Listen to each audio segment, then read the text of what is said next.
Muy buenos días a todos, bienvenidos. En nombre de la Agencia de Gobierno Electrónico y Sociedad de la Información y del Conocimiento, AGESIC, le damos la bienvenida a una nueva jornada del programa Salud.uy denominada Historia Clínica Electrónica Nacional, mirando el presente, creando futuro, donde compartiremos con ustedes los avances del trabajo realizado hasta ahora, desde el programa y con muchos de ustedes y desde vuestras instituciones. Tenemos el placer hoy día de contar con las siguientes autoridades: el economista Arturo Echavarría, presidente de la Junta Nacional de Salud del Ministerio de Salud Pública, y el ingeniero José Clastorni, director ejecutivo de AGESIC, ambos integrantes del Comité de Dirección del Programa de Salud.uy, a quienes especialmente agradecemos su presencia y damos la bienvenida. Le damos la palabra al economista Echavarría. Bueno, muy buenos días para todos. Es un placer para mí estar acá en esta actividad por la relevancia que tiene y la importancia que tiene, sobre todo, voy a hablar de la mirada del Ministerio de Salud Pública, el proyecto Historia Clínica Nacional o el proyecto Salud.uy.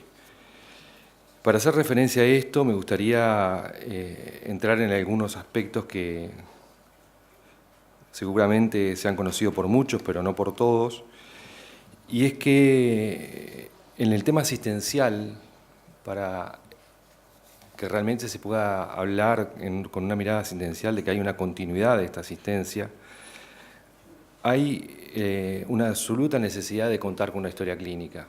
Eso, ustedes saben, ese es el origen o el aspecto fundamental de una historia clínica, y al día de hoy ya hay diversos actores en el sistema que necesitan de esta continuidad asistencial, ya que no solo los prestadores integrales brindan asistencia médica, sino que también existen los IMAES, ¿no?, como otro lugar en el cual la misma persona puede tener la necesidad de continuar su asistencia, y la información importante, relevante de esta persona en su prestador integral es importante que se conozca.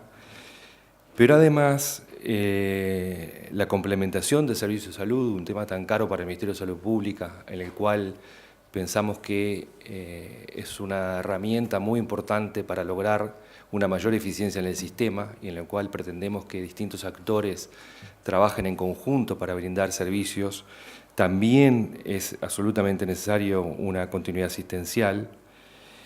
Y hay dos proyectos de ley en este momento en el Parlamento que también van a necesitar de esta continuidad. Y estoy haciendo referencia a la Ley de Urgencia y Emergencia, un proyecto que está dentro del marco de la rendición de cuentas de este año, por el cual no solo la emergencia va a tener cualquier persona, habitante, residente de la República, derecho a asistirse cuando no está en el departamento donde está la policlínica central o secundaria de su prestador integral, va a tener derecho a atenderse. Como ustedes saben, una emergencia nadie puede negar la asistencia, no importa dónde esté, sino que a partir de esta ley, cualquier urgencia que una persona tenga cuando esté fuera de este ámbito en el cual comúnmente su prestador brinda asistencia, también va a tener derecho. Es decir, se consagra un nuevo derecho, y es a que cuando uno está fuera del lugar donde tiene su prestador integral, el prestador que exista en ese lugar le va a tener que dar asistencia a una urgencia. Esto, como es absolutamente lógico, precisa de la información. Es muy bueno contar con la información de esa persona cuando va a requerir esa asistencia. Y la segunda ley que está en el Parlamento, que también va a necesitar de esto, es la de centros de referencia. Y llamamos centros de referencia a aquellos lugares en los cuales hay una actividad muy específica que es para enfermedades no muy comunes o prestaciones no comunes, en las cuales se necesita una especialización más importante que la que de repente un prestador integral puede tener con la masa de afiliados con la que cuenta. Esta lógica de centros de referencia a nivel nacional ya funciona en algunos lugares. Ustedes piensan en el CENAQUE, el Centro Nacional de Quemados. Sin ser llamado centro de referencia, es un centro de referencia, ya que cualquier persona que tiene un grado de quemaduras importante recibe atención en este lugar, y esa lógica queremos que se repita para determinadas prestaciones o enfermedades que necesitan de una expertise más importante y necesitan de un volumen de casos importantes para lograr ese expertise. Entonces, todos estos aspectos pensamos que es de suma importancia contar con una historia clínica nacional para poder realmente funcionar bien. Y desde el punto de vista de la gestión, porque lo que estábamos hablando ahora era básicamente de continuidad asistencial, el Ministerio ha definido durante el año pasado los objetivos sanitarios nacionales. Esos objetivos sanitarios nacionales implican poner el acento sobre determinadas particularidades sanitarias de nuestra población y pretendemos avanzar sobre esos aspectos en algunas cosas que son mejorables, y nos pusimos objetivos de decir, bueno, hacia dónde queremos ir, cómo queremos que mejoren estos indicadores de salud. Hablar de indicadores de salud es hablar de información, es hablar de numeradores y denominadores que implican conocimiento de situaciones reales que vayan fomentando esa información y que nos permitan visualizar si estamos avanzando o no. Por lo tanto, si bien hoy día contamos con un volumen de información importante, esta es recogida de una manera requisitiva hacia las instituciones, en la cual le pedimos que nos envíen determinada información. Luego de una etapa en la cual se consolide un sistema, pensamos que para las instituciones y para nosotros esta información va a estar disponible desde el punto de vista epidemiológico y de situaciones que nos permitan ver más claramente cómo estamos avanzando en los objetivos sanitarios nacionales. Y esto tiene relaciones con otros aspectos de gestión. El Ministerio se ha propuesto cambiar las metas asistenciales, que son unas partidas económicas que se disponen para quienes cumplen con determinados objetivos para las instituciones, y en el marco de los objetivos sanitarios nacionales, estas metas asistenciales hoy día son diferentes para los prestadores. No todos los prestadores tienen las mismas metas asistenciales, pero sí están muy encuadradas con los objetivos sanitarios. Por lo tanto, esa información que estamos recogiendo de las instituciones, también tenemos la necesidad de que sea obtenida en forma más directa, más fiable, más clara, más rápidamente de parte de las instituciones. Ni que hablar que los temas económicos también tienen que ver con aspectos de la asistencia. En el ámbito de la JUNASA se ha discutido durante bastante tiempo el valor de las cápitas que reciben los prestadores. Y uno de los aspectos que surgió a la luz en determinado momento de este intercambio con prestadores fue el tema de la calidad. Si era justo, para decirlo de alguna manera, pagar a todos los prestadores la misma cápita en función de la edad y el sexo, cuando podía haber diferente calidad en la asistencia que se brindaba a sus usuarios. Cuando nos propusimos trabajar porque es un planteo que el Ministerio tiene muy fuerte de trabajar en la calidad, nos encontramos con un escollo muy importante, y es cuál es la información que logramos relevar de las instituciones para poder llegar a establecer que una institución tiene más calidad que la otra. Es muy difícil, los temas de calidad tienen muchas miradas. Ustedes saben que está la mirada de la persona, del usuario, puede estar la mirada del prestador, cómo uno piensa que es de calidad un servicio. No es lo mismo que como puede planteárselo la propia institución, pero lo que es cierto e indiscutible es que para poder plantearse que el tema calidad esté entre los elementos a considerar para la consideración de una cápita distinta, está la información.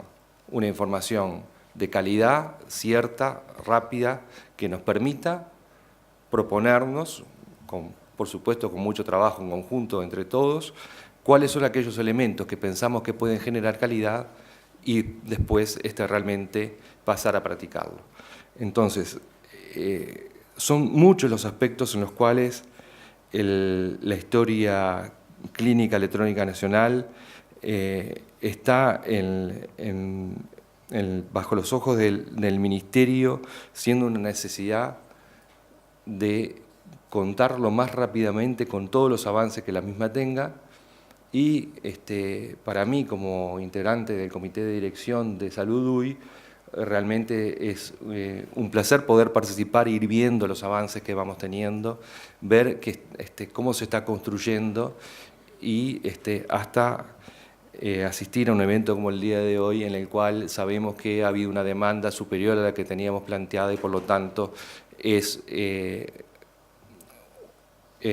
no solo para el Ministerio de Salud Pública, para quienes estamos directamente en la dirección de Salud UY, sino para todo el conjunto de la gente que está relacionada con el proyecto, sea de las instituciones o de muchas instituciones, tiene la misma prioridad que tiene para nosotros. Por lo tanto, nos alegramos mucho y estamos felices de participar de este evento y por lo tanto agradecemos su participación y todo lo que pueden hacer para que esto siga avanzando como lo viene haciendo.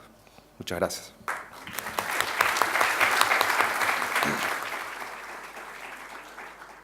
Muchas gracias. Ahora le damos la palabra al ingeniero José Klastornik, director ejecutivo de AGESIC. Bueno, hola a todos. La verdad es que es una satisfacción encontrar el nivel de concurrencia que hay. Saludos de acá a los que nos están viendo desde la otra sala, que se habilitó porque no alcanzaba el lugar en la sala donde estamos ahora. La verdad que sí, que es una satisfacción ver todo el interés de toda la gente por los temas en los que estamos trabajando. Y bueno, es una invitación a seguir haciendo eventos como este, evidentemente. Cuando se trabajan en proyectos, digamos, globales a nivel nacional, cuando se definen políticas a nivel nacional, sea en salud o sea en otras áreas verticales, uno de los desafíos permanentes que uno tiene es generar la gobernanza y la facilitación para que el sistema como tal actúe como uno solo. O sea que en el caso de salud, las historias clínicas sean compatibles, sean integrables, la información médica llegue en la forma más adecuada a todos los actores del sistema, cuidando todos los elementos que se tienen que cuidar a nivel de privacidad, de seguridad, etc.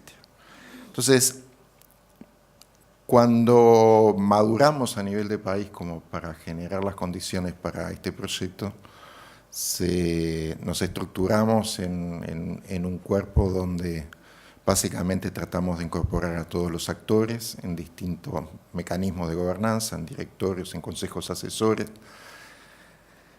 con los oídos abiertos para todos los comentarios y aportes que la comunidad nos podía dar. Y desde ese lugar empezamos a tratar de trabajar para hacer viable ese sueño de juntar la información, de hacerla disponible, útil, digamos, con el fin último de generar beneficios para la ciudadanía, para todos los ciudadanos. A veces los ingenieros utilizamos palabras que no dicen nada.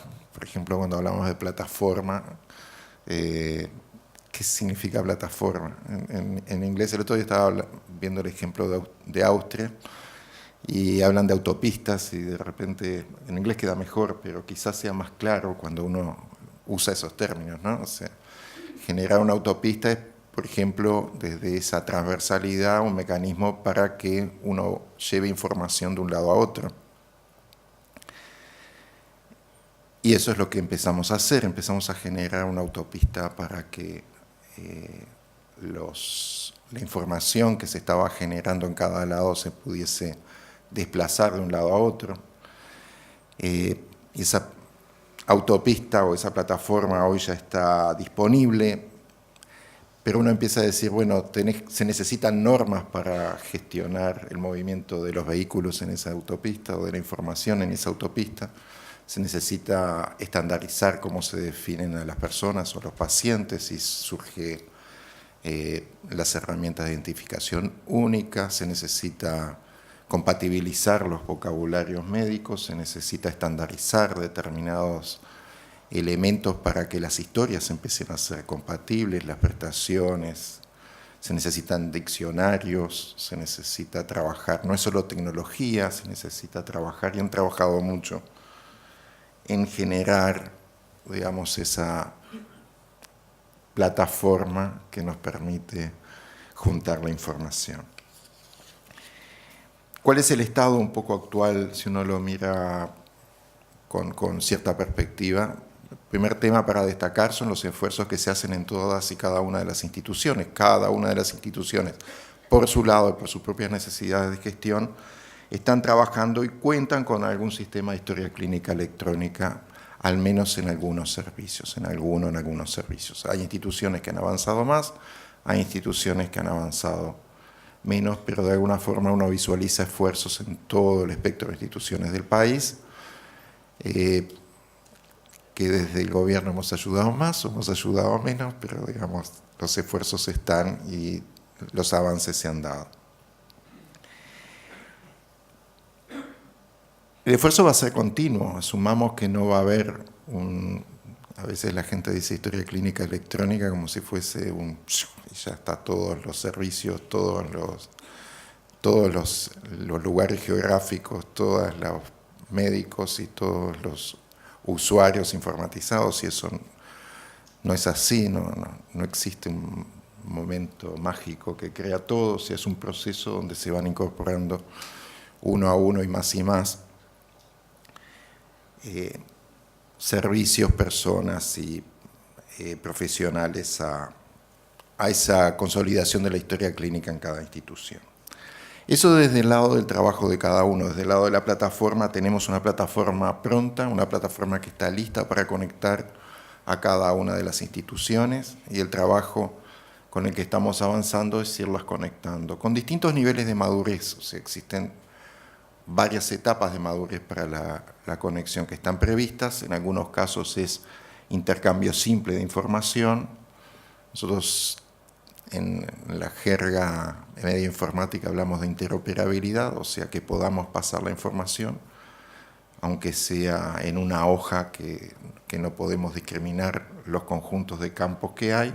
Integración de la información es cuando ya están estandarizados los campos, son integrables si, por ejemplo, desde el punto de vista estadístico, el Ministerio de Salud Pública puede trabajar mucho mejor en lo que son políticas públicas basadas en la evidencia de los datos, porque los puede integrar de una forma adecuada, y desde el punto de vista de gestión hay mucho menos información que eventualmente se les tenga que pedir que se prepare cada una de las instituciones en la medida que los procedimientos de integración sean más claros.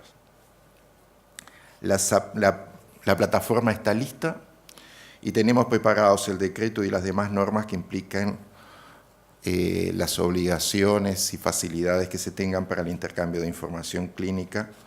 En definitiva, todo lo que apunta a la mejora de la calidad de atención de los usuarios de la red. Contamos con un equipo de gente que está preparado para acompañar y asistir a los prestadores en la adopción de los estándares que estábamos hablando, para avanzar en lo que es la convergencia de cada uno de los sistemas que están desarrollando hacia sistemas que sean interoperables e integrables a la historia clínica nacional. Y tenemos disponible, y cada vez se está usando más, un centro de conocimiento con documentos, con herramientas para integrar o para expandir el conocimiento de todos los integrantes de la comunidad, herramientas para capacitarse, herramientas para acceder al conocimiento. Si nos planteamos ahora un poquito los desafíos que estamos planteándonos en el futuro más o menos cercano, hay toda una temática de trabajo en el área de ciberseguridad. Ustedes saben que en AGESIC están todos los cometidos asociados a los temas de seguridad en la información del Estado.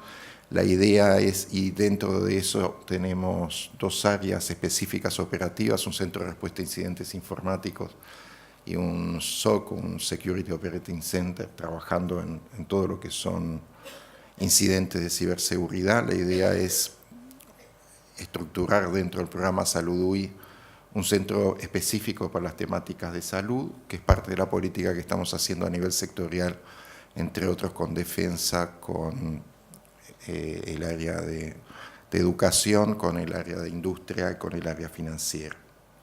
Así que la idea es tener un centro, digamos, que a los efectos de todo el segmento de salud sea una referencia para trabajar en caso de que existan preguntas, incidentes, políticas, etcétera, que se quieran trabajar a nivel de ciberseguridad y modelos para adoptar para lo que es la mejora en los temas de seguridad de la información en cada institución. Estamos también trabajando en lo que son los marcos de referencia para el área de salud, estructurados, compatibles con lo que estamos haciendo para otras áreas del Estado, en particular en trámites y servicios y en el sector financiero del Estado, en un marco teórico donde se está trabajando a nivel de Salud UI con el apoyo del área de tecnología de AGESIC y la Facultad de Ingeniería de la UDELAR para dejar estructurado eso. Va a servir para cada institución como un marco de referencia general para todo lo que es el desarrollo de aplicaciones de cualquier tipo. Tenemos, siguiendo con la mirada a futuro, los compromisos que están en la agenda digital del Uruguay al 2020. No sé si lo saben o se los recuerdo, existe un lugar donde consolidamos las políticas digitales del país. El último corresponde al periodo 2016-2020. Salió por decreto a fines de diciembre del año pasado. Y el objetivo 2, innovación para el bienestar social, tiene una meta, que es el compromiso 8, alcanzar el 100% de los prestadores integrados de salud con la historia clínica electrónica nacional incorporada en al menos 3 áreas: emergencia, ambulatorio, internación quirúrgica u otras, el 100% de los servicios oncológicos públicos y privados con historia clínica electrónica oncológica implementada, y disponer los instrumentos normativos y técnicos que habiliten la prescripción médica electrónica. O sea que ese es un compromiso político de este gobierno, plasmado en un decreto, plasmado en una hoja de ruta, y eso es parte de lo que tenemos que apoyar desde Salud UI y desde cada uno de los organismos que integran su directorio. Un nuevo desafío, porque estamos un poco aburridos, es el tema de receta médica electrónica. No es un desafío sencillo, creo que todos lo saben, pero también creo que todos entienden el valor de poderlo implantar. O sea, que una historia clínica electrónica con receta médica electrónica genera una completitud de la información y de lo que es el apoyo a la práctica médica, que es muy importante. Así que, para cerrar y no aburrirlos, lo que me queda es invitarlos a sumarse. O sea, no tengo más que palabras de alegría para saber todo, para decir lo que uno siente cuando todos ustedes se manifiestan estando acá. Los sistemas solo sirven si se usan. No, uno puede decir que compró el mejor sistema, y si el sistema se quedó en 1 o 2 sectores, digamos, no no cumplimos con los objetivos que nos trazamos. Nosotros tenemos que saber que solo llegamos a los objetivos que realmente queremos si la conexión implica que hay una transferencia real de información clínica, que la información clínica va por esa autopista que les contaba en el primer momento, que se genera y se usa, y que genera beneficios tanto para el paciente, para cada uno de nosotros como paciente, en el acto médico específico, para cada uno de los médicos facilitándole su trabajo, y a nivel de políticas públicas en la capacidad de planificar basado en información real, siendo, digamos, mucho más profesionales. Tengo un deber de que tengan información en el Ministerio de Salud Pública para que puedan hacer políticas basadas en datos reales.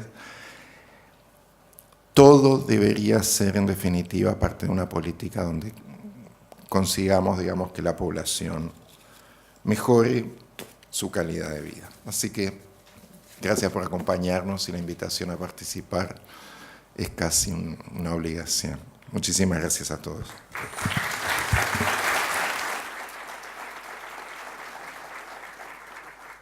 Y ahora, comenzando con las presentaciones, presentamos al director del programa Salud.uy, el ingeniero Pablo Orefice.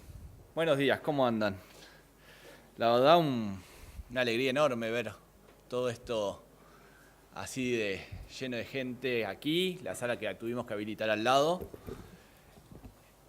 Lo estamos pasando también por streaming. La dirección del streaming, digo, para aquellos que quieran mandar por WhatsApp a sus colegas y compañeros, está en el Facebook y está en LinkedIn. Así que, la verdad que muchas gracias. Abrimos los cupos y en prácticamente 3 días agotamos las plazas. Estamos esperando que el edificio de al lado esté pronto, así tenemos un auditorio más grande y estamos más cómodos para las próximas jornadas. Agradecemos a todas las autoridades que están presentes. La idea es contarles un poquito en qué estamos. Estamos abriendo, como ustedes saben, el año pasado ya empezamos con las modalidades de las jornadas en el segundo semestre. Durante el primer semestre, digamos que tenemos un trabajo intensivo. Este año tuvimos un taller, que quizás algunos de ustedes participaron, un taller para dar cierre a los documentos clínicos, allá por mayo. Así que esa fue una actividad intensa también de toda una jornada. Y la idea es, bueno, ponerlos un poquito al tanto de qué venimos haciendo y cuáles son los desafíos que tenemos por delante. Así que, bueno, la idea era mostrarles esta gráfica que ustedes ya conocen. Es la estrategia país que ya les hemos mostrado desde que empezamos, también, como decía el ingeniero Clastoni, con una agenda digital de su momento y que fue reforzada en esta Agenda Uruguay Digital 2020, con los cometidos y los compromisos país que mencionaba el ingeniero. Y básicamente estuvimos preparándonos para lo que se viene. Básicamente lo que se habló de parte del director de la JUNASA fue que va a salir un decreto de Historia Clínica Electrónica Nacional, que va a normalizar y va a reglamentar, después con una ordenanza, todo el uso de esta plataforma para el intercambio de datos entre los prestadores, ¿sí? La idea es tener la plataforma pronta, que ya está en uso, digamos, ya está aprobada. Ustedes la aprobaron desde la Conectatón y la seguimos trabajando y la seguimos disponibilizando. Y la idea es que tenemos equipos, escuadrones le llamamos nosotros, que están disponibles para ese acompañamiento que se mencionaba, para ir con cada uno de los prestadores, trabajar con ellos y hacer que esa convergencia o esa compatibilidad hacia la Historia Clínica Electrónica Nacional realmente sea un trabajo mucho más fácil, mucho más llevadero y trabajando en conjunto como debe ser. Así que bueno, ese es un poco el plan general. ¿Y cómo estamos? Pero ¿cómo estamos con ustedes? Porque parte de esta jornada es que ustedes hablen. 41 organizaciones participaron en el Conectatón, eso ya lo saben, pero a la fecha de hoy tenemos 34 organizaciones que ya adoptaron algún estándar de los generados por Salud.uy. Ya han incorporado en sus sistemas algún estándar de las guías técnicas que hemos generado. A su vez tenemos 7 prestadores conectados a la web salud. Web salud, que ustedes saben, es una web privada donde vamos a intercambiar los datos clínicos por ese mecanismo. Y tenemos 30 prestadores que están en proceso de, próximos a estar conectados. Por consiguiente, tenemos un trabajo, digamos, de todos ustedes intenso en lo que significa la parte de conectividad, infraestructura. El XDS, hablando, términos ingenieriles, como se mencionó, el XDS es el repositorio de historias clínicas, o sea, de documentos clínicos, lo cual tiene una guía asociada y tiene un estándar asociado.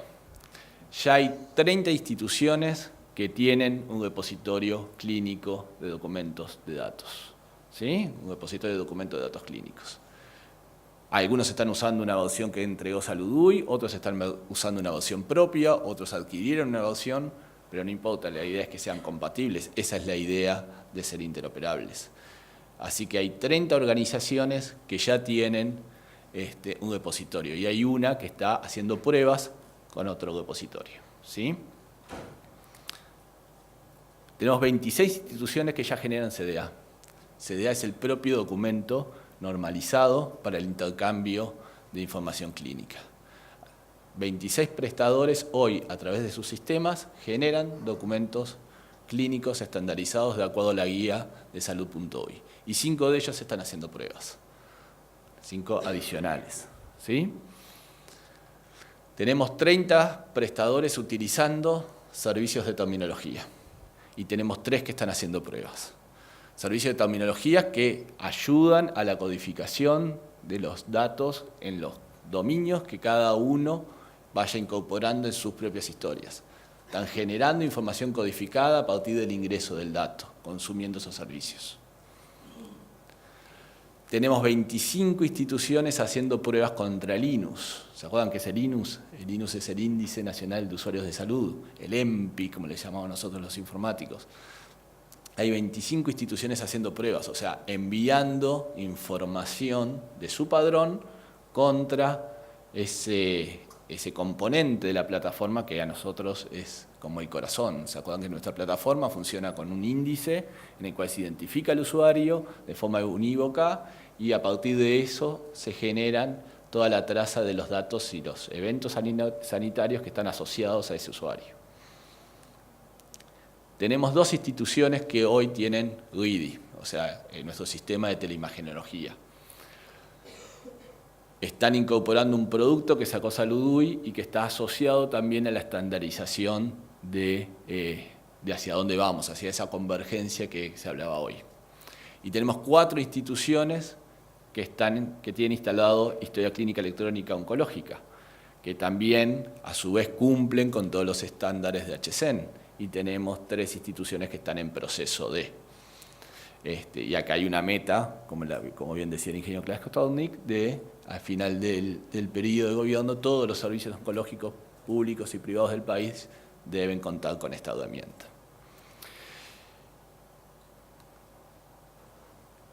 Y digamos que mirando la industria, mirando un poco la industria nacional, los proveedores de software, y con ese foco, hay 3 proveedores de software que ya su solución, digamos que es compatible con HCEN, que está cumpliendo con los requisitos de las guías. Por consiguiente, cualquier prestador que adquiriese esa solución, ya va a adquirir una solución que está en formato de convergencia, en formato de compatibilidad de la historia clínica electrónica. Y hay otros 3 proveedores que están terminando sus pruebas para quedar compatibles también. Quiere decir que también la plaza, la industria nacional, está siguiendo los lineamientos y está apostando a contar con estas funcionalidades de compatibilidad con la historia clínica electrónica nacional. Obviamente que hay otras soluciones internacionales que también lo hicieron, ustedes las conocen, fueron al Conectatón y probaron. Pero esto es solamente la mirada de la industria nacional, ¿sí? ¿Y qué es esto? A ver si logramos explicarlo. Lo que ven en el eje de las X, digamos, es un indicador de avance. Hoy el ingeniero mencionaba que por el grado de madurez, el grado de adopción que van teniendo las instituciones. Estamos siguiendo con ellos en un plan de adopción y se van dando esos pasos que lo habíamos reflejado en la diapo anterior, en el slide anterior. Si nosotros ponderáramos esos pasos, esos hitos, esos cumplimientos, nos da un indicador de avance.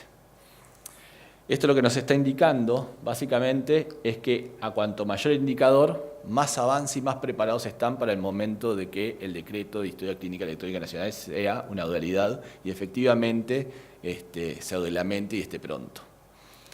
Y lo que ven aquí es la representación en el padrón de afiliados de cada institución. Por consiguiente, si nos miramos cantidad de prestadores y seguros integrales, 45, teniendo en cuenta prestadores integrales aunque no estén en el seguro, la gran mayoría de ellos, en especial van a haber 31, que están muy próximos a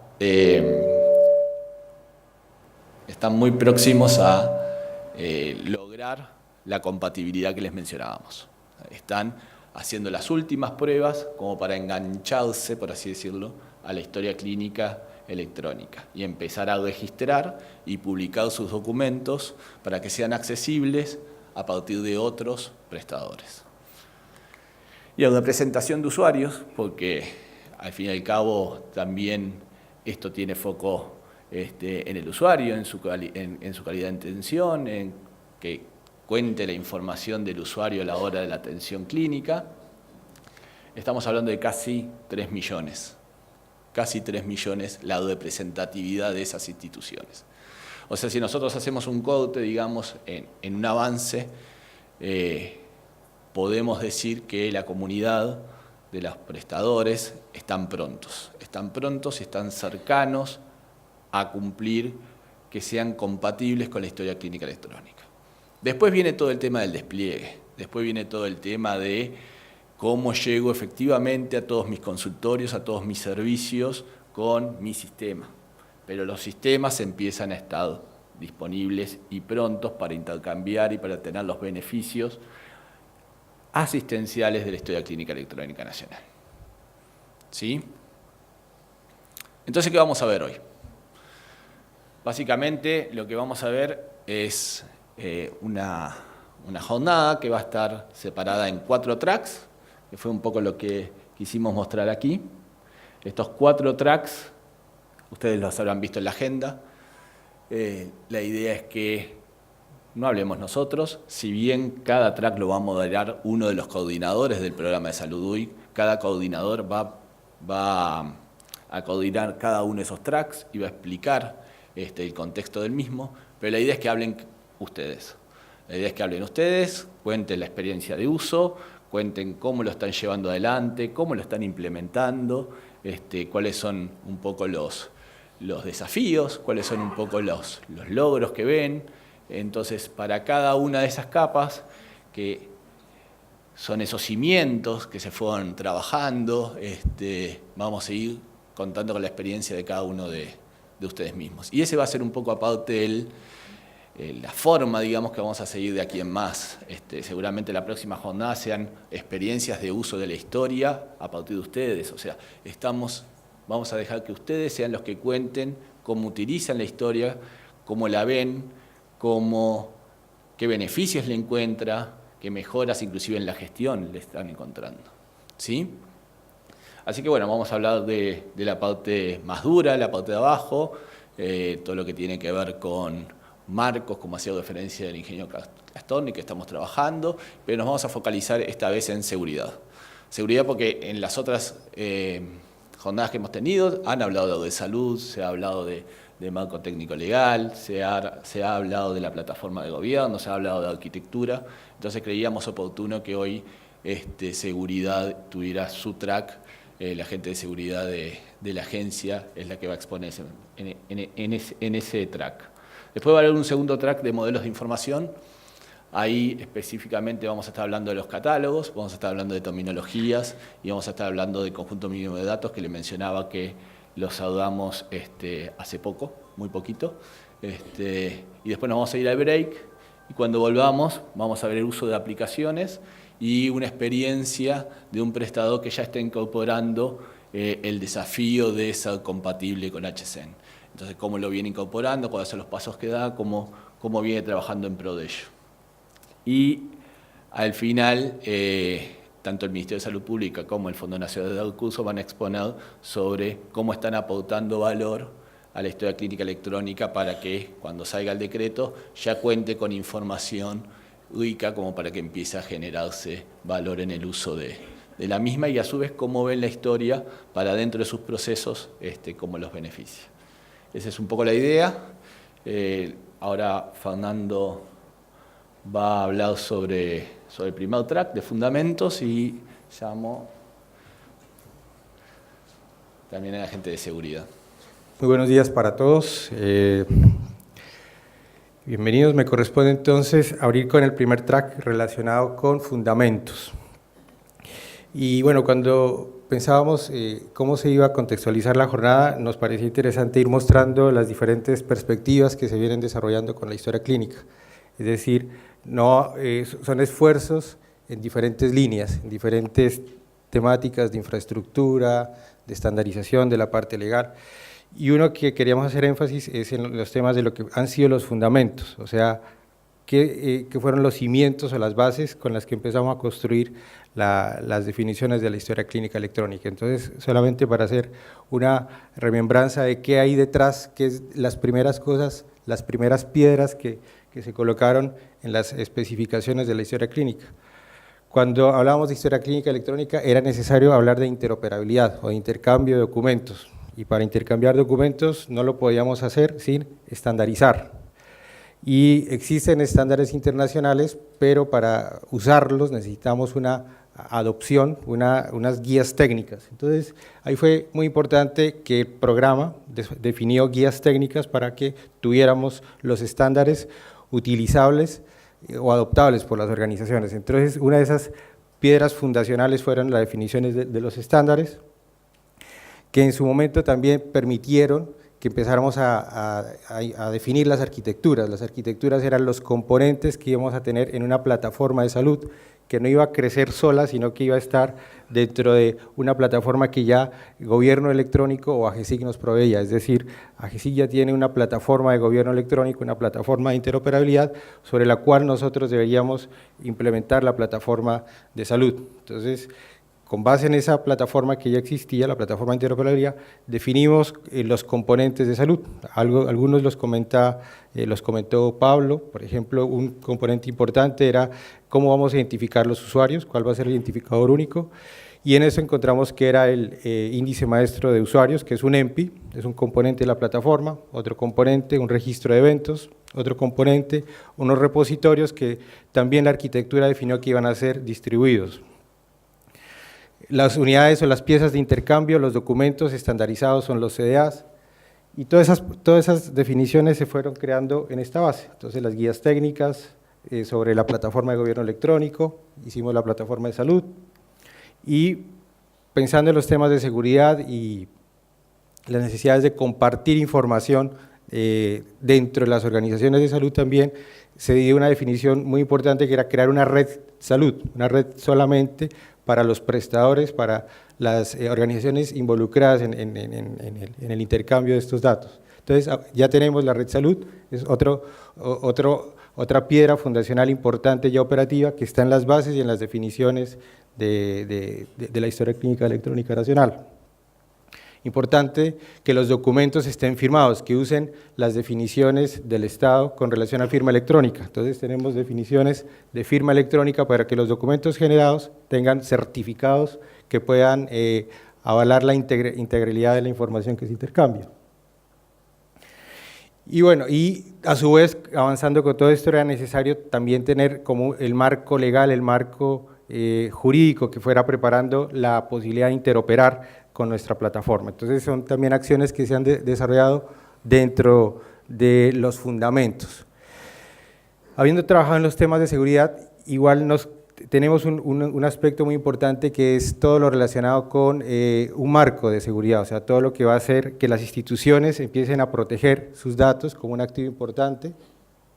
Todos podemos identificar que la información debe ser protegida, debe ser gestionada y tener buenas prácticas para mitigar los riesgos. Entonces, aquí precisamente queremos hacer un trabajo importante durante este periodo, que es empezar a generar pautas específicas basadas en estándares y en definiciones internacionales, viendo qué hace la ISO, qué hace, por ejemplo, el IPA, y para eso nos apoyamos en el área de seguridad de la información de AGESIC, quienes ya hicieron un trabajo previo para las entidades del Estado con unos marcos de seguridad. Entonces nosotros estamos durante este periodo acompañándonos para poder tener un marco de seguridad en salud.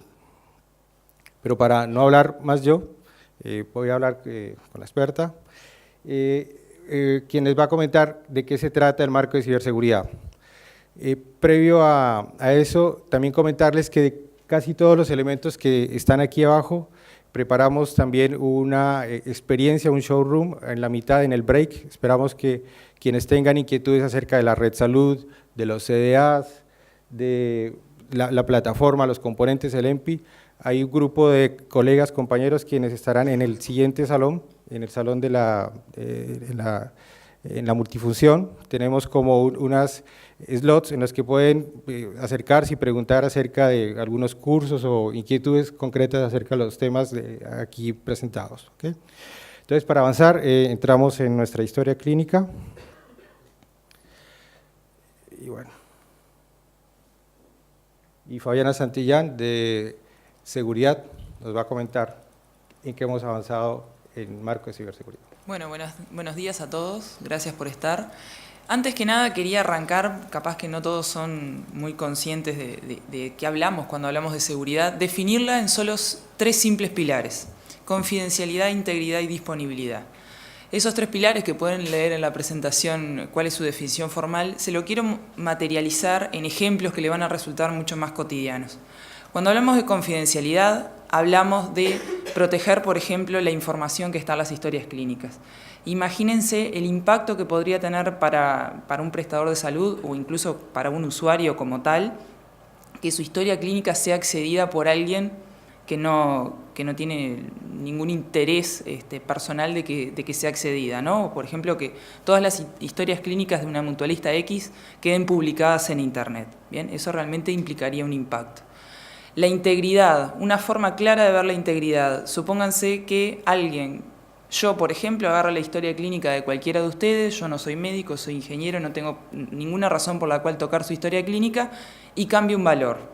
¿Bien? O agarro, me pongo del punto de vista del médico, hice algún tipo tuve una consulta, ingresé un diagnóstico, ingresé determinado tipo de medicación que le asigné y alguien sin ningún tipo de permiso me modifica esa información. Bien, modifica el diagnóstico, modifica una medicación recetada al determinado paciente. Bien, eso es la integridad. Bien, imagínense en el mundo físico que agarro una historia clínica y le saco una hoja, bien, y la tiro a la basura. Eso es integridad.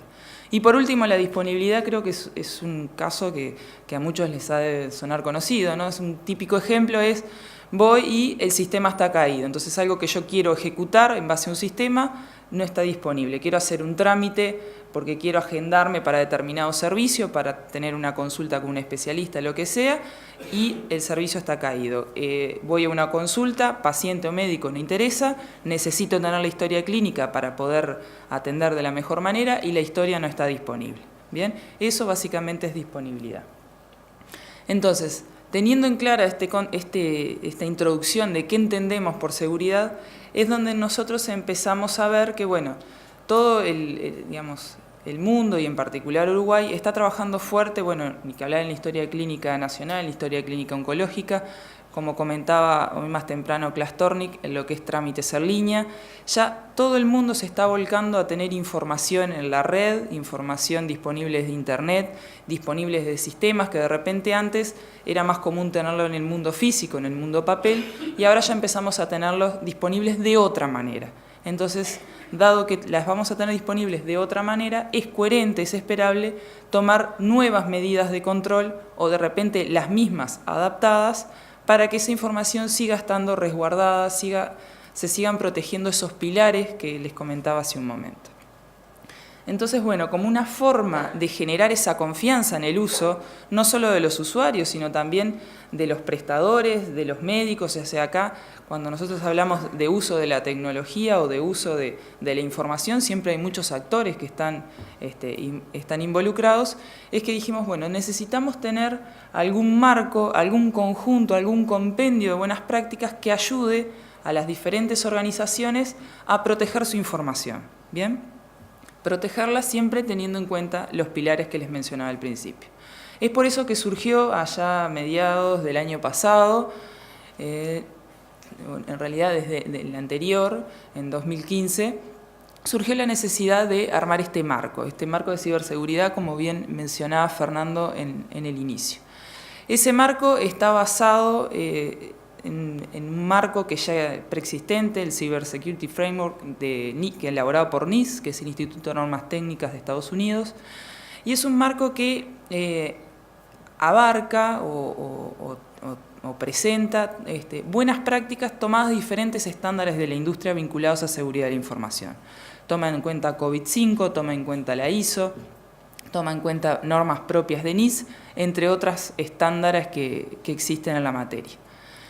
Pero, como bien mencionaba Fernando, cuando nosotros comenzamos a trabajar con salud, vimos que si bien este marco es aplicable a cualquier organización, no importa a qué se esté dedicando esa organización, era importante bajarlo y prestar especial atención a las necesidades que las organizaciones vinculadas a la salud, en particular los prestadores de salud, tenían. Es ahí donde dijimos, ok, armemos este marco, adaptemos este marco que ya existe, con el cual ya se ha auditado buena parte de la administración central, con muy buenos resultados, adaptémoslo a salud tomando en cuenta la ISO 27799, que en realidad es la 27001 adaptada justamente a salud, y la CIPA, ¿no? O sea, recabemos de todas esas buenas prácticas que a nivel internacional ya se reconocen y se entienden como estándares a ser adoptados, veamos qué de todo eso es bueno adoptarlo como primera instancia acá en Uruguay. ¿Bien? La idea no es tomarlo tal cual,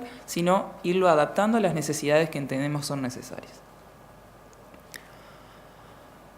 Ahora bien, este marco, el marco ya existente y el de salud va a ser exactamente igual, ve a la ciberseguridad en un ciclo de vida, ¿bien? Un ciclo de vida que lo divide en 5 funciones, que son, la primera es identificar. Cuando hablamos de identificar es entender en qué contexto estoy inmerso, cuáles son mis activos, cuáles son mis riesgos, cuál es la estructura que tengo para soportar mis activos de información.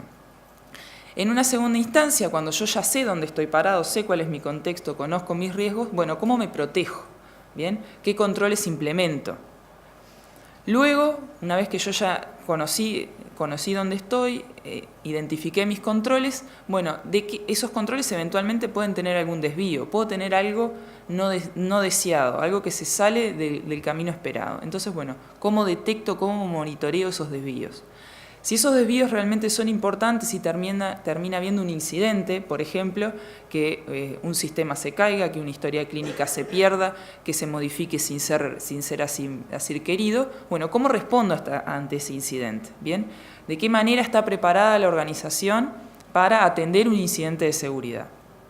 Y por último, en el peor de los escenarios, ante un caso de desastre, no sé, supónganse, se rompe algo en el data center, o hay un incendio en la organización, lo que fuera que afecte la normal continuidad de las operaciones, ¿cómo yo me recupero de esa contingencia o de ese momento no deseado? Bien, eso es un poco el ciclo de vida que plantea el marco. Luego, como les mencionaba, el marco tiene esas 5 funciones, pero nosotros necesitamos llegar a los requisitos, que en definitiva es lo que nosotros vamos a terminar evaluando en cada una de las organizaciones. Eso es lo que va a ser cualitativo o cuantitativo, mejor dicho. Primero tenemos las funciones, luego vienen las categorías, que son bolsas de subcategorías, y dentro de las subcategorías es donde están los requisitos. Ahí yo les presento un ejemplo que es meramente ilustrativo. Dentro de la función identificar, que dijimos que era aquella donde yo entiendo en qué contexto estoy parado, puedo tener una categoría que es la gestión de los activos y una subcategoría que me dice inventario de activos. ¿Qué voy a estar mirando dentro de los inventarios de activos? Es, por ejemplo, que los tenga identificados, que haya un inventario. ¿Bien? Y otro requisito puede ser la pauta de uso aceptable de esos activos. ¿Bien? Si yo tengo una historia clínica, la podré usar para siendo un activo, la historia clínica, la podré utilizar en determinados contextos, pero en otros no. De repente, una historia clínica, un uso aceptable sería verla en un consultorio, verla en una consulta médica. No así disponibilizarla en la página web de la institución, por ejemplo, ¿no? Como en la sección noticias. Bien, queda claro. Por último, a nivel de cada subcategoría, también lo que planteamos es la importancia de lo que llamamos nivel de madurez. ¿Qué es esto? Si bien yo puedo cumplir con determinados requisitos, no todos los requisitos, o mejor dicho, no todas las formas de cumplimiento de los requisitos son las mismas. Yo siempre hago un ejemplo de control de acceso físico a un data center, ¿no? Yo digo, bueno, tengo que tener control de acceso físico a un data center. Yo puedo tener un candado, o puedo tener un ingreso con un tag, una tarjeta, o puedo tener lectura de iris para ingresar al data center. Todos estoy teniendo control de acceso físico. Ahora convengamos de que la madurez o la importancia con la que yo protejo ese control de acceso es claramente diferente, ¿bien? Entonces, bueno, lo que intenta ese modelo de madurez es reflejar ese tipo de cosas. El nivel 0 en realidad es una inexistencia de controles, una inexistencia de actividades vinculadas a seguridad. El nivel 1 ya se empieza a trabajar en seguridad, pero son medidas muy ad hoc, que dependen mucho de la persona que lleva adelante esas iniciativas. Ya cuando estamos en el nivel 2 empiezan a haber lineamientos a nivel de la organización para los diferentes temas de acción vinculados a seguridad. En nivel 3 ya se comienza con lo que es la gobernanza de la seguridad. Esto no lo piensen solo como algo que está dedicado a los fierros, también todo un aspecto de gestión de la seguridad que es muy importante. Es importante que exista un responsable de la seguridad de la organización, que se trabaje en estos temas en todos los ámbitos que implica la seguridad de la información como tal. Y por último, el último nivel hace hincapié a que la seguridad es parte realmente del proceso de negocio que tiene cada organización. O sea, es parte, los objetivos estratégicos que marca cada organización están reflejados con aspectos vinculados a la seguridad. O sea, realmente la seguridad pasa a ser parte de la cultura de la organización. Ese es un poco, a grandes rasgos, lo que presenta el marco de ciberseguridad y a lo que queremos apuntar con este marco en particular de salud. Que sea una base que entendemos va a ser mínima, siempre está quien pueda ir un paso más, pero bueno, es una base que entendemos mínima y necesaria para garantizar el buen uso de la información y también la confianza de quienes van a usar esa información. Lo que vamos a tener es un documento de buenas prácticas que las instituciones lo van a poder usar. De hecho, a la fecha, el marco que ya existe y con el cual ya se está auditando en la página de AGESIC, que está disponible, en el centro de recursos, centroderecursos.agesic.gu.uy también está disponible. Es un marco que, además de contar con todos los requisitos, el modelo de madurez, también cuenta con un montón de guías que, de hecho, cualquier organización las puede tomar y adoptar. Esas guías y materiales de apoyo tienen, por ejemplo, todas las políticas que se marcan como necesarias o entendidas como necesarias, están escritas a modo de ejemplo. Hay, por ejemplo, acuerdos de no divulgación para proveedores que también están incluidos como ejemplo. Metodologías de análisis de riesgo también están incluidas como ejemplos. O sea, hay mucho material como para ayudar a implementar este marco ya existente. La idea es que el marco de salud, obviamente, va a seguir en la misma línea. Lo que entendemos nosotros va a resultar de este trabajo conjunto es un marco muy similar, con un foco muy especial en las necesidades de salud. Vale. Muchas gracias. Bueno, gracias, Fabiana. Listo. El siguiente track está relacionado con los modelos de información. Le damos entrada a la doctora Silvia Melgar y a sus invitados. Muchísimas gracias. Muchísimas gracias, Fabiana. Buenos días. Buenos días a todos nuevamente.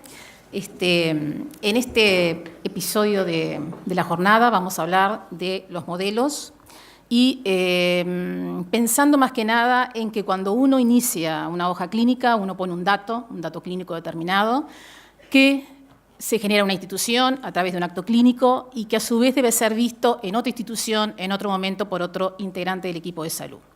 Esto plantea el desafío de la comunicación, de que ese dato deba transitar a través de un sistema, nacer en un sistema determinado de un prestador, viajar a través de los elementos informáticos correspondientes y ser visualizados de la misma manera y de la misma calidad en otro lugar bien diferente con otros sistemas informáticos presentes.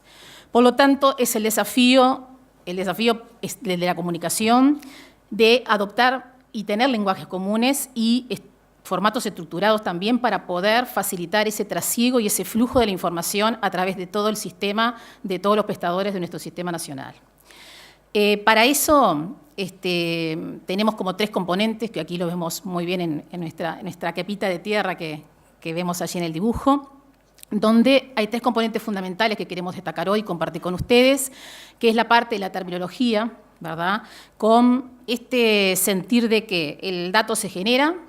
Nosotros, en realidad, la parte clínica genera algo relatorial, ¿no? Una relatoría, un término que a veces no es extremadamente técnico, que puede tener varios significados, que puede ser abarcar un concepto, puede ser, distintas palabras pueden significar lo mismo, puede ser ambiguo, ¿no? Y cuando lo lee el otro compañero en otro extremo, quizás lo que yo quise poner no sea exactamente lo que interprete. Por lo tanto, con las herramientas informáticas, lo que podemos hacer es mejorar aún eso, ¿verdad? Mejorar la calidad semántica de ese dato, lograr una estructuración de los mismos, codificarlos, que sea transparente para el clínico, porque esto no debe entorpecer la labor clínica fundamental, que es nuestro métier fundamental, y eso se logra a través de la adopción de los estándares clínicos internacionales, ¿verdad? Que deben cumplir con esta interoperabilidad semántica, de entendernos en un lenguaje, sea el sistema que sea, a través de todo el sistema, con también un guardado del dato que pueda ser reutilizado para otras instancias como la investigación, como la gestión clínica, como los estudios epidemiológicos, que pueda también conectarse o mapearse con otras codificaciones internacionales que necesitamos en el país, como el CIE-10 también, por ejemplo, y que a su vez tener la potencialidad también de poder adoptar términos propios nuestros, de nuestra jerga clínica, ¿verdad? Porque eso también enriquece todo el acervo clínico asistencial de que nos hemos nutrido en el tiempo.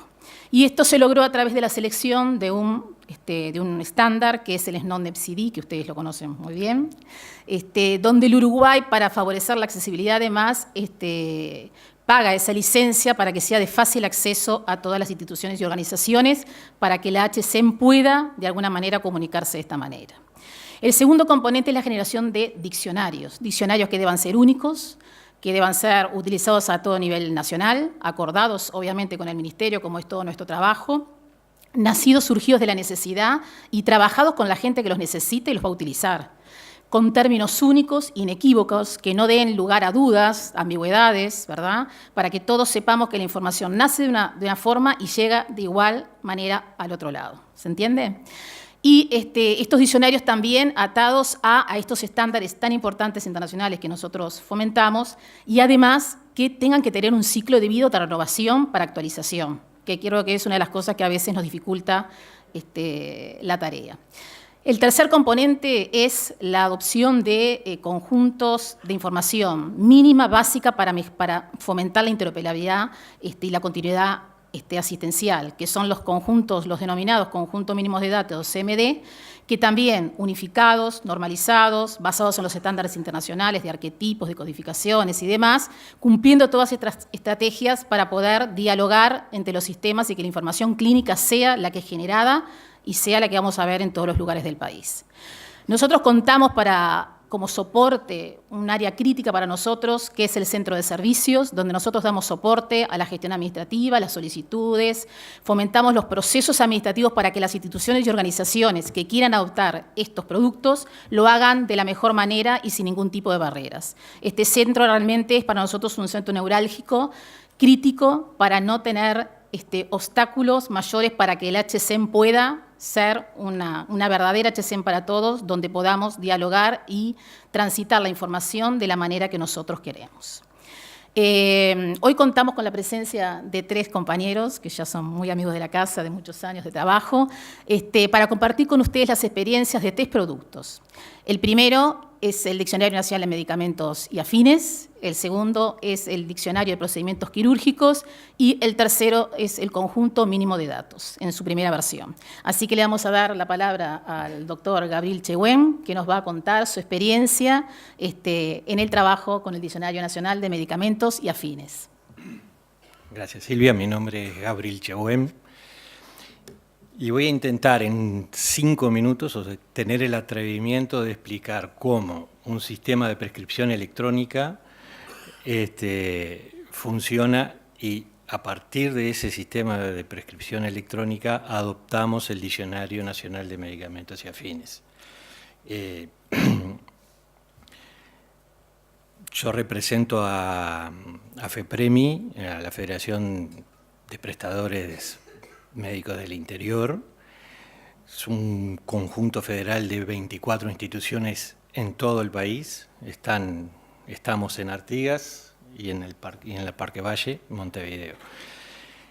Y dentro de la FEPREMI nosotros somos una unidad de trabajo que tenemos asignado la tarea de mejorar la prestación y la gestión asistencial a través de las TIC.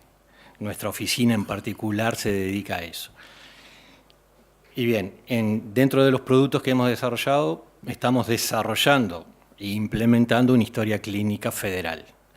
Esta historia clínica electrónica federal, que actúa en las 3 instancias, hoy la tenemos funcionando en las 3 instancias de ambulatorio, emergencia e internación, cuenta con un sistema de prescripción electrónica.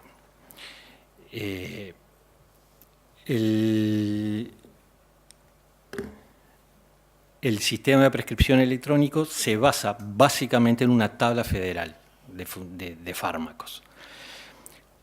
Hasta antes de la existencia del diccionario, esta tabla nosotros la teníamos que trabajar, la generamos con nuestro proveedor de software, con algunos parámetros y algunas características que entendemos necesarias para el trabajo diario del médico, ¿no? Del desarrollo del médico. Y ahí tiene algunas bases o algunas máximas en donde entendíamos que deberíamos de trabajar. Básicamente eso es en la carga estructurada de datos. Nosotros precisábamos una tabla que tuviera los datos estructurados.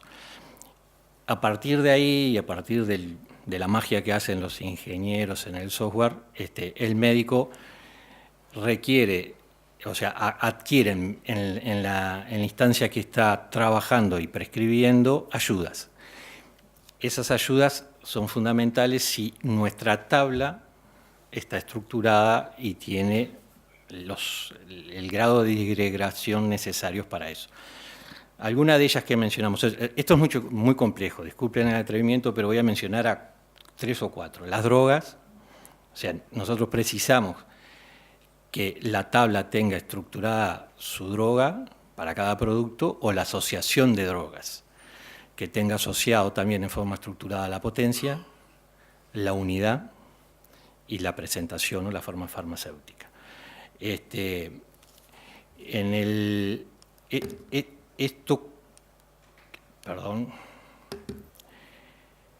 ¿Esto qué logra? Si nosotros logramos estructurar una tabla y un sistema de prescripción con estas características, el médico tiene más información, el paciente tiene más información, se ayuda de forma importante a evitar errores o a disminuirlos, permite el trabajo o agregar sistemas de soportes clínicos en la toma de decisiones para el médico. No son fáciles, pero por lo menos lo que nosotros precisamos es que esto funcione para poder ejecutarlos. Y además permite tomar desde un registro único, sin duplicar registros, para los sistemas de información de gestión y administración de las instituciones, ¿no?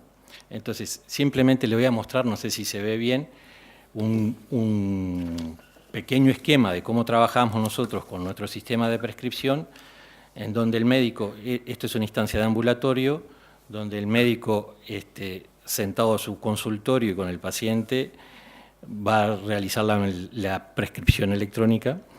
Tiene un sistema de búsqueda que puede ser por producto o por genérico o por droga o por asociación.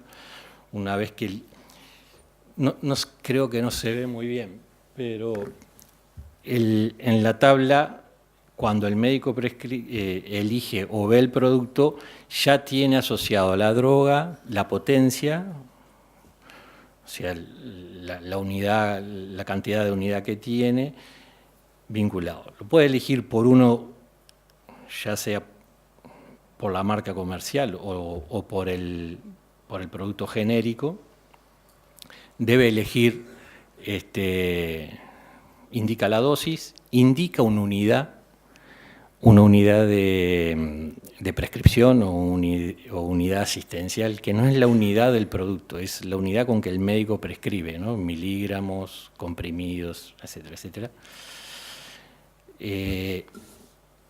Elige, no veo nada, la vía se recomienda que esté asociada al producto para evitar errores. Una vez que lo hace, después tiene una indicación de frecuencia,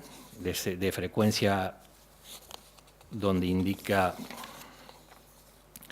durante qué tiempo lo puede dar. Estamos viendo en el ambulatorio que además tiene ¿cuál es el puntero?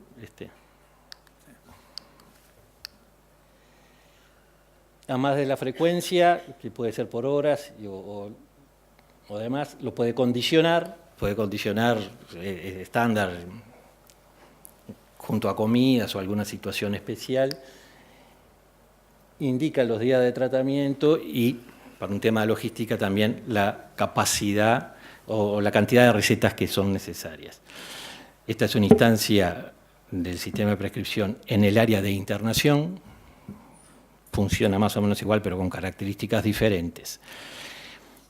Aquí vemos algunas situaciones de alerta o de ayuda al médico que responden a la estructuración de la tabla cuando el sistema funciona. Por ejemplo, aquí vemos que a este paciente se le cargó que como antecedentes que era alérgico a la dipirona, y al momento de que el médico esté indicando un producto que contiene dipirona, le genera una alerta en ciertas situaciones. Simplemente para explicar un poquito cómo teníamos estructurado y cómo es importante para nosotros el mantenimiento y el trabajo sobre la tabla federal de fármacos. Entonces, lo que nos pidieron es que digamos cómo, o tratar de transmitir cómo nos impacta o cuál es la posibilidad de impacto que tiene el diccionario con nosotros. Es decir, antes de la llegada del diccionario, ¿cómo hacíamos todo esto nosotros? Ese trabajo lo teníamos que hacer en nuestra unidad, teníamos que mantener esa tabla con los productos nuevos que salían al mercado, dar de baja a los que salían, arreglar las modificaciones, o sea, un mantenimiento constante de la oferta de fármaco que estamos dando en la prescripción, porque estando en producción no podemos o no debemos dejar que el médico no tenga la opción de indicar lo que lo que piensa o lo que cree. Este mantenimiento de la tabla, antes del diccionario, si bien hay empresas en plaza que ofrecen el producto, no tienen la característica que sí está teniendo el diccionario. O sea, no tiene no es las salidas de los nuevos productos se renuevan cada año, o sea, no hay una frecuencia y un periodo que acompañe o que sea acorde a las necesidades que se tienen en la asistencia. Entonces, todo este trabajo de mantenimiento de tabla, imagínense en 24 instituciones, 3.500 médicos trabajando, ¿cómo hacemos para mantener esa tabla, ¿no? Acá hay algunos colegas, montones de llamados, che, no tengo tal producto, me falta aquel, hay errores. Entonces, ese trabajo que yo lo defino un poco a pedal, si bien muy responsablemente, pero a pedal porque en plaza no teníamos la información necesaria, la información necesaria para mantenerlo, se nos hacía muy cuesta arriba. Cuando surge el diccionario en el cual estuvimos trabajando, a nosotros en realidad nos alivia mucho. ¿Por qué? Primero, si nosotros adoptamos al Diccionario Nacional de Medicamentos, la primera característica es que vamos a tener el universo o toda la oferta de medicamentos o de fármacos o de productos farmacológicos que puedan ser que se tienen que indicar o se pueden indicar en la asistencia médica, habilitados. O sea, el proveedor de esa información es el propio Ministerio de Salud Pública. Eso para nosotros es, en ese trabajo a pedal que decíamos, es un alivio importante, porque antes esa información no fácil de conseguirla. Segundo, hay una actualización periódica. O sea, el mismo órgano rector con todos los productos nos está actualizando periódicamente esa tabla. Además, entre otras cosas y las clasificaciones que ya tiene el diccionario, para nosotros que somos prestadores y que estamos regulados por el órgano correspondiente, es muy importante que ya no las tengas clasificadas y nos tengas marcadas la FTM, o sea, el formulario terapéutico médico, que es el que obliga al ministerio. Que el diccionario va más allá, o sea, nosotros precisamos tenerlo, pero también precisamos tener toda la oferta de fármacos y de productos que existen en plaza, porque uno de los criterios y una de las máximas que utilizamos es que no podemos negarle al médico si entiende en su buen saber que hay una medicación que tiene que prescribir al paciente, independientemente del control o de la cobertura que tenga con su asegurador. Y la frutilla de la torta es que además el contenido del diccionario está mapeado a SNOMED City. Entonces,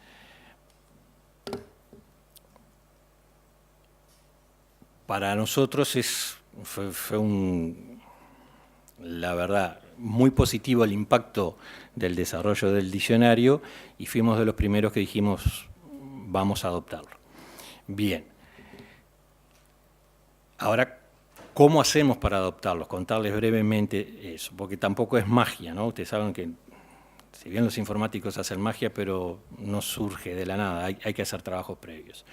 Y en eso tuvimos que trabajar con todas las tablas auxiliares del diccionario, compatibilizar con las que trabajábamos nosotros en nuestro sistema de prescripción, con los que estaba ofreciendo el diccionario, verlas, compararlas, fijarse que estuvieran todas, casi todas están, ver qué relaciones tienen esas tablas para ver cómo impactan, sobre todo para nuestro proveedor de software, cómo les impactan en el sistema. Eso nos lleva a que en esa revisión nos damos cuenta de que hay algunos elementos que no lo teníamos y que los incluimos, los adoptamos rápidamente en nuestra tabla, y también nos damos cuenta que hubo elementos que no tienen y que le estamos intentando que el diccionario los tenga porque facilitaría mucho el trabajo que ya estamos teniendo. Es decir, esto es un trabajo de ida y vuelta.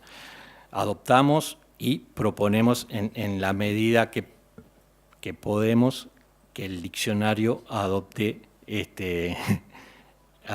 las sugerencias que teníamos. Detalles de tabla, unidades de prestación, unidades de medida. Bien, como les dije, ya termino. Simplemente quería redondear en el sentido de es un producto muy bienvenido para quienes estamos trabajando en esto, sobre todo para los que ya estamos en producción y estamos en la cancha. Un diccionario de medicamentos regulado por el Ministerio de Salud Pública nos ha facilitado mucho la vida. Muchas gracias. Muchas gracias, Gabriel. Ahora presentamos al doctor Walter Giosa con el Diccionario de Procedimientos Quirúrgicos. Bueno, antes que nada, voy a tratar de ser lo más cortante quirúrgico posible para cumplir con los tiempos, para que la coordinadora no me esté haciendo apuntes, por respeto al tiempo de todos. Antes que nada, agradecer a los organizadores en nombre de nuestro grupo de trabajo, de todo el grupo de trabajo, por habernos invitado a mostrarles la tarea a la cual estamos abocados. Como ustedes saben, ACE está abocado a la implantación de la historia clínica electrónica desde hace varios años. No voy a entrar en detalles porque terminaríamos toda la mañana contándoles todo lo que hemos estado haciendo. Pero desde el punto de vista de lo que es la información quirúrgica, las descripciones operatorias en todo el país se están registrando en un sistema de información quirúrgica cuyo módulo se llama descripción operatoria. Este sistema se está utilizando desde el año 2010 con motivo de un convenio que hicieron las distintas sociedades anestésico-quirúrgicas con ACE, donde se obtuvo el compromiso de registrar toda la actividad. Hoy día, promedialmente, se registran 6.500 procedimientos mensuales, habiendo a la actualidad, en estos 7 años, 435.000 registros aproximadamente.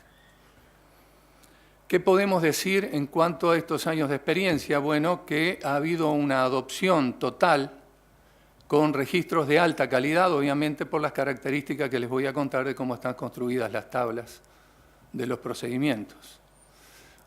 Debemos incorporar nuevos procedimientos, es lógico en 7 años que aparezcan nuevos procedimientos, modificar algunos ya existentes, eliminar términos que no se han utilizado y para mantener una lista depurada, y uniformizar los criterios de todas las especialidades, debido a que, como les cuento, la tabla de procedimientos fue realizada por cada una de las especialidades quirúrgicas individualmente.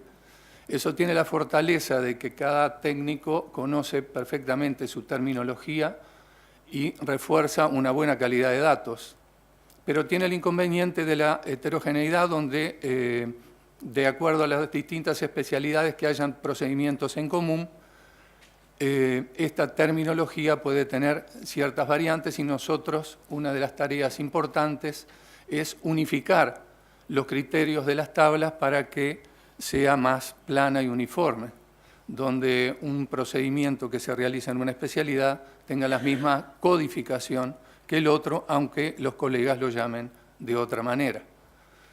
Esto nos enfrenta a dificultades por lo que es en cuanto a la continuidad del proceso, debido a que debemos mantener los antecedentes de los códigos que han sido modificados, mantener una continuidad.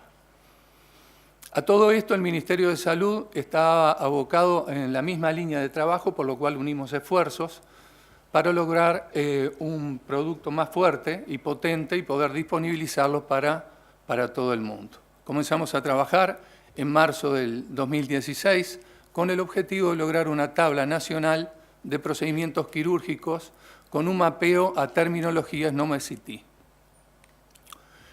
Integramos el grupo de trabajo con la base fundamental de las chicas de registros médicos, lideradas por Rosanita, que la tenemos por allá, informático a médico, médico cirujano, con la integración de referentes en los momentos en que estemos en una etapa de madurez en determinada especialidad, convocamos para trabajar a los referentes de jefaturas de servicios, catedráticos y otros especialistas que estén vinculados con este tipo de tareas. La tabla que utilizamos es la tabla de procedimientos que se acordó con la mesa y que aportaron todas las sociedades científicas anestésico-quirúrgicas y que engloban alrededor de unos 2.000 términos. Está organizada por especialidades, como ya les dije, y a su vez categorizada en 4 grupos de acuerdo al grado de complejidad en cirugías menores, corrientes mayores y de alta complejidad.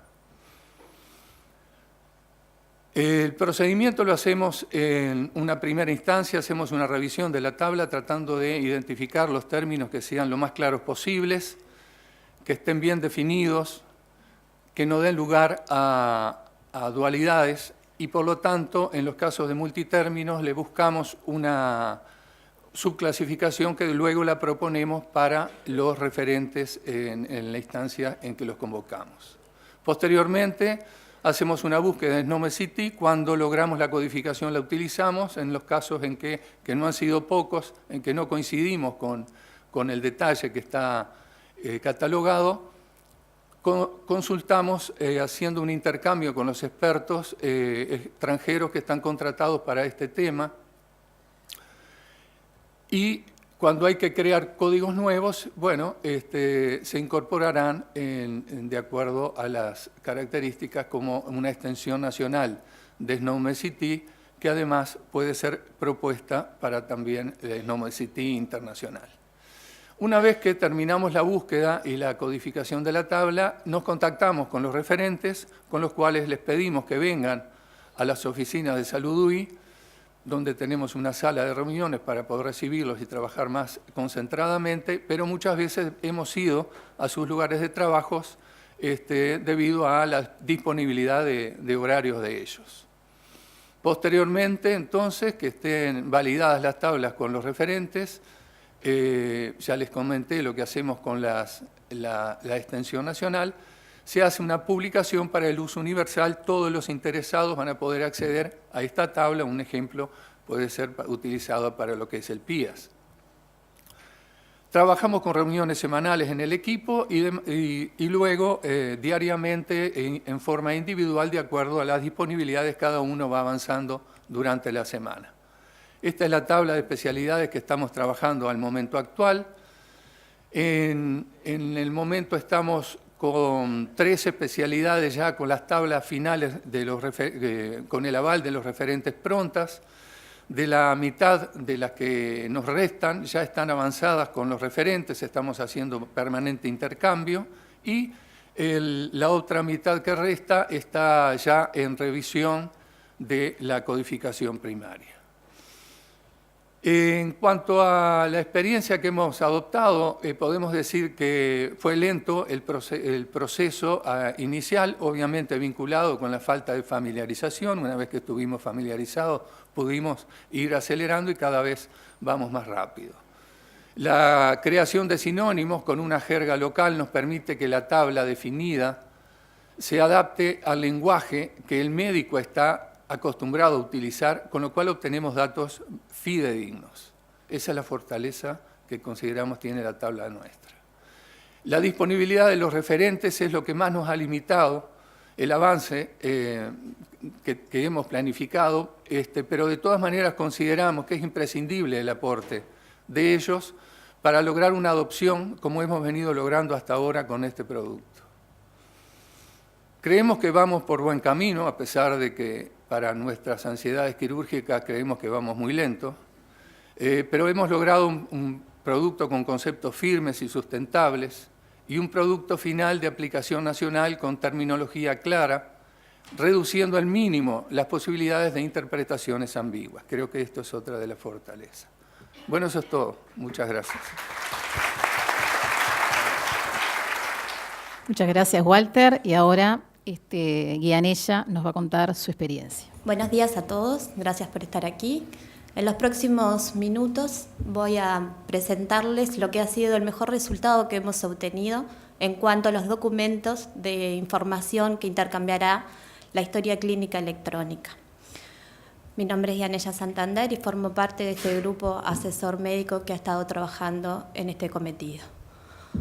En el contexto de la historia clínica electrónica nacional unificada, con el objetivo principal de la continuidad asistencial y con ella la integralidad, la calidad de la atención y la seguridad del paciente, como ya hemos mencionado, el proyecto y el programa de Salud UI convoca y plantea la necesidad de contar con un conjunto de mínimos o un conjunto acotado de datos a los cuales se les denomina el conjunto mínimo de datos o CMDs por todos conocidos. Estos CMDs van a intercambiarse mediante un CDA, que es un documento clínico, por sus siglas en inglés, denominado CDA, que tiene en principio un carácter muy simple, como puede ser el intercambio de un PDF con información de una historia clínica, una hoja clínica de nuestras historias ya presentes. Con el avance probablemente, y es el fin, llegar a lo que será un CDA estructurado que permita la interoperabilidad semántica, o sea, que la información clínica sea entendida por estos sistemas informáticos y que pueda ser procesada. En este sentido, el programa Salud UI convoca a diferentes referentes de su grupo del Consejo, integrantes de instituciones y de agrupaciones, ahí mencionadas como un integrante por ANSE, médicos que tengan una experiencia en lo que es la historia clínica electrónica, la UDELAR, el Ministerio de Salud Pública, la Cámara de Emergencias, FEMI, la Sociedad Uruguaya de Estándares de Salud, el Sindicato Médico y un gran equipo también, por supuesto, del equipo técnico de salud, entre ellos un coordinador médico, que junto con estos se forma lo que es el GAM o el Grupo Asesor Médico. Este grupo nace en mayo del 2013 con una reunión semanal, una periodicidad semanal, en el cual se comienzan a concretar lo que serán los esbozos de esta información clínica que queremos transmitir o compartir. Este grupo, y especialmente un subgrupo de ellos, que es el que ha permitido y mantenido la continuidad, la permanencia en el trabajo, es el que ha logrado de alguna manera la sostenibilidad para que esta evolución necesaria y madurez de grupo pueda lograr lo que han sido la continuidad de la formación de estos datos o conjuntos mínimos de datos. De esta manera, la primera tarea que Salud UI le encomienda a este grupo asesor es la selección de este conjunto mínimo de datos y su contenido, o sea, cuál va a ser la información que nosotros vamos a compartir. Estos documentos son documentos estáticos, lo que pretenden es recabar información al final de una consulta o de una instancia asistencial. De ellos, lo que se va a obtener son los datos relevantes de la misma y eso es lo que se va a compartir. Estos fueron los 7 CMD seleccionados. Para ello, este grupo, el GAM, ha tenido que estudiar, ha tenido que optar por algún tipo de modelo, como ha sido el BOE español. Se ha ido avanzando y adaptando a lo que son nuestras costumbres y la realidad nacional. Para ello se forma entonces, o se denomina, un CMD de egreso hospitalario, que incluye los datos también de enfermería, tanto médicos como de enfermería, una consulta de emergencia interna, una consulta de emergencia externa, una consulta no urgente, o sea, un domicilio, por ejemplo, una consulta no urgente centralizada, donde incluiremos todas las asistencias de policlínica, consulta odontológica y un resumen del paciente que, bueno, estará integrado por las variables que se recogerán de los CMDs anteriores y que seguramente va a ser lo más complejo de ir actualizando a medida que se van a ir utilizando estos datos. Para lograr esto, el proyecto y el programa ha realizado un sistema de trabajo con una consultoría, con un equipo de expertos internacionales, dado por Veratech España, más un grupo de referentes locales nacionales representado por Indra, de los cuales se han hecho un intercambio con el grupo asesor médico y con el grupo asesor de enfermería, con el cual hemos trabajado en conjunto. Sin duda, con el correr de todos estos años, y que hoy parece muy fácil y en segundos transmitirlos, pero recuerden y sepan que ha sido un trabajo minucioso en el cual hemos discutido, vuelto a discutir, peleado, y muchas instancias difíciles de qué documentos, de qué variables se iban a estar representadas en cada uno de estos documentos, teniendo en cuenta que esto debería ser un documento acotado, con mínimos datos, como decimos, y a veces es más difícil tener que sacar datos que todos querríamos tener. Durante este proyecto y durante este trabajo se solicitó grupos de apoyos con diferentes especialidades, las cátedras, referentes de cada uno de los CMDs que estábamos desarrollando, que nos han ido acompañando y aportando en lo que son los datos que debería tener cada uno de ellos. Para ello entonces, bueno, se hicieron reuniones de definición, de elaboración de los mismos. Este grupo ha organizado y ha realizado jornadas médicas con convocatoria abierta con el fin de poder mostrar y compartir los avances que se han realizado en cuanto a estos documentos, la forma en que se iban a compartir también. Han sido jornadas en los últimos años de convocatoria abierta, como les decía, de los cuales hemos recogido varios comentarios y sugerencias para el contenido de los mismos. El año pasado, con los documentos finalizados en una primera instancia, se realiza un simulacro. Este simulacro fue representado y realizado en instituciones públicas y en instituciones privadas, con situaciones reales, ¿verdad?, donde el profesional y el médico y también el sector de enfermería utilizaban estos CMA en una instancia real, ¿verdad? Luego se hizo una pequeña entrevista a los profesionales para ver cómo se sintieron con el uso de la herramienta. Y bueno, de ahí nuevamente hubo una modificación y un análisis con los comentarios recabados. Y por último, una jornada con forma de taller final, en la cual se presenta a diferentes representantes técnicos de las asistenciales a compartir esta vez minuciosamente cada uno de los datos en estos CMD en forma de taller, que nos llevó una jornada entera con un plenario final, el que de alguna manera nos dio el broche final a los últimos cambios que se han incorporado en estos CMDs. Los mismos van a estar disponibles en Salud y en el repositorio, ¿tá? Y con su versión 1 o su versión final hasta el momento. Este conjunto mínimo de datos, que comenzó siendo un esbozo de determinadas y algunas ideas, pero que hoy en día ha tomado forma y que hoy es un producto terminado, ha permitido probablemente ser, como les decía, el mejor producto que hemos obtenido hasta el momento, pero que estamos totalmente seguros que va a ser, pasando el tiempo, pero también con el avance de lo que son los sistemas, de las diferentes historias que van a progresar y con los avances en estos temas del sistema de salud, nuevamente analizados y nuevamente modificables para que se puedan hacer realmente una realidad. El GAM tiene la satisfacción de poder presentar hoy estos objetivos cumplidos de alguna manera y este producto terminado, pero sabiendo que son perfectibles, ¿verdad?, y que hoy en día probablemente sean el hincapié muy cercano para que todos podamos utilizar esta primera instancia de historia clínica electrónica, de la cual todos nosotros seguramente seamos partícipes. Muchas gracias. Bueno, muchas gracias. Nosotros, la verdad, teníamos un pequeño de conocimiento.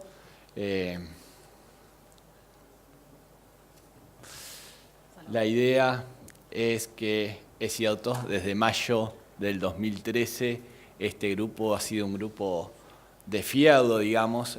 Han estado participando a través de una delegación a través de una delegación desde sus instituciones, pero también con un esfuerzo propio enorme, con un convencimiento de lo que estaban haciendo y realmente una dedicación que la verdad que hay que sacarse el sombrero, y todo lo que hemos aprendido con ellos, espero que ellos también hayan aprendido un poco de nosotros, pero la verdad que lo que hemos aprendido con ellos es más que meritorio, se los agradecemos con todo el corazón. Esta es tremendo hito lo que tiene que ver con una iniciativa, acordar una primera versión normalizada del famoso modelo unificado de la historia. Los eventos asistenciales más importantes se pudieron normalizar, se pudieron enfocar hacia un objetivo de continuidad asistencial con un foco directamente en el paciente, y eso la verdad se los debemos a cada uno de ustedes que participaron, que por suerte hoy tenemos a 4 en la mesa, tenemos también a Luis, tenemos a Guille, tenemos a Selene, tenemos a Javier, está Ima, hay unos cuantos que pasaron por ese grupo, hay un subgrupo muy especial que siempre estuvo, y la verdad que muchísimas gracias, y les damos esto.